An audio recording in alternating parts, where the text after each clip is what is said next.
Hi everyone, this is John, the web guy. I'm going to do a short tutorial today on how to edit homepage images, as we've had some of our homepage images distorted a little bit as we've tried to size them to fit into this template here. And we're going to be using an app from our Google Apps called Pixlr Editor. And you can either find it just doing an add-on search, or you can actually just Google it as I've done here, and you'll find it there. Just go ahead and click on that, and we'll go ahead and add it to our Chrome. And once that's done, we will go ahead and see it in our list of apps. All right, go back over there, and we'll see that show up here in just a second. All right, so there's Pixlr. Let's go ahead and open the editor and begin editing a homepage image. This is set up a little bit like Photoshop, so if you're not familiar with Photoshop, this will be a good way to kind of give you a real brief tutorial. It's pretty basic. If you are familiar with Photoshop, you will be right at home with a lot of the functionality.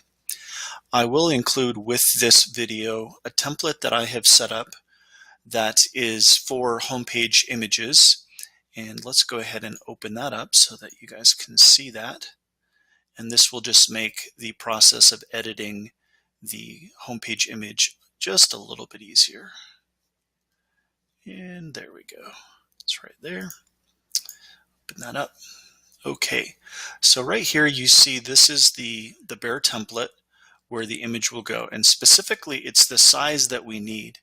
Now, what I'd like you to do once you get Pixlr Editor installed is click on this constraint drop down where it says no restriction, aspect ratio, and output size, and go ahead and click on output size, and you'll see that within the template I have set up the width, which is 683 pixels wide, and the height, which is 194 pixels high.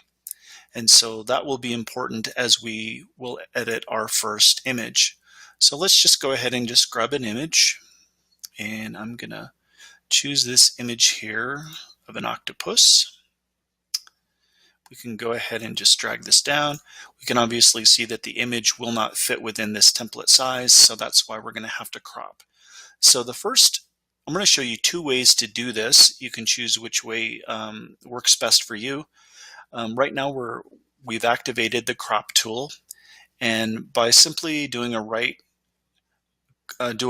left click with your mouse, you will create a frame, and inside of this frame is what's going to be cropped. Pretty standard for any image editor.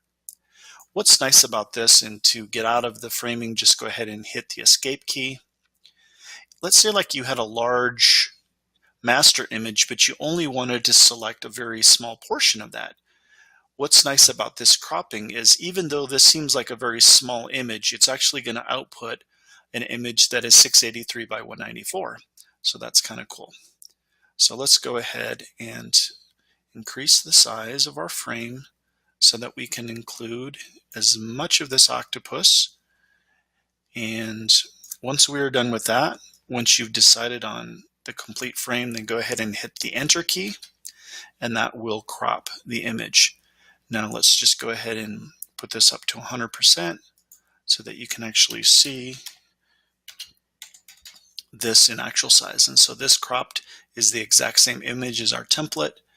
And then the last thing that we need to do is we will save the image. It's JPEG format, which is the only format that SchoolFusion will allow. And the quality is 80, that's preset. And once that's done, hit OK. And I'm just going to change the name of this to Jellyfish 2 so I don't overwrite my original. And the image has been saved. Okay, so now it's just asking if we want to save the image template, which I'm going to say no because I'm just going to leave it the way that it is. Now let's go ahead and grab a different image, and I'm going to show you a different tool that you can also use, which is kind of cool. Okay, so here we have this desert landscape. Now, the desert landscape, we're going to use the move tool. So it's right next to the crop tool. So go ahead and activate the move tool. And you can see that if I hover over that, hopefully. Yep, there's the move tool. Now with the move tool, all we're going to do is go here where it says background, go to our layers section, and we're going to drag that, and it's going to automatically paste to our template. Once we're done with that, we can actually go ahead and close the image that we've opened.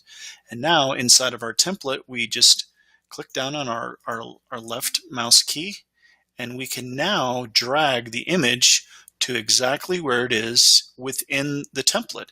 And this is a little nicer in some aspects because it allows you to see what your cropped image is going to look like. Now there is one limitation to using the move tool. The image that you paste in here must be at least 683 pixels wide. And I'm going to show you why that's the case. So let's go ahead and unclick this layer. This is a lot like Photoshop, as I've said. The layers basically tell you what's visible in the image template. So let's go ahead and grab an image that's not quite as wide as the one that we just opened.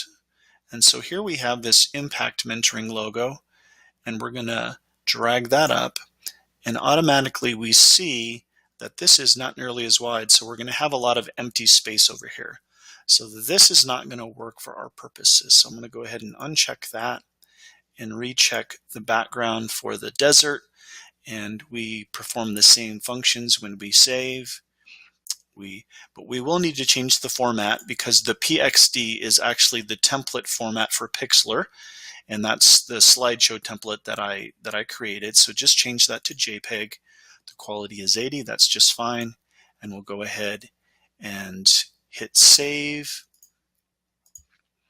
And there we go. Our Desert 2 image has been saved. Let's go ahead and upload this to our Cleveland Middle School banner. So I've got my Desert 2 and I've got my jellyfish. You can see those being populated right. There's our desert and there's our jellyfish.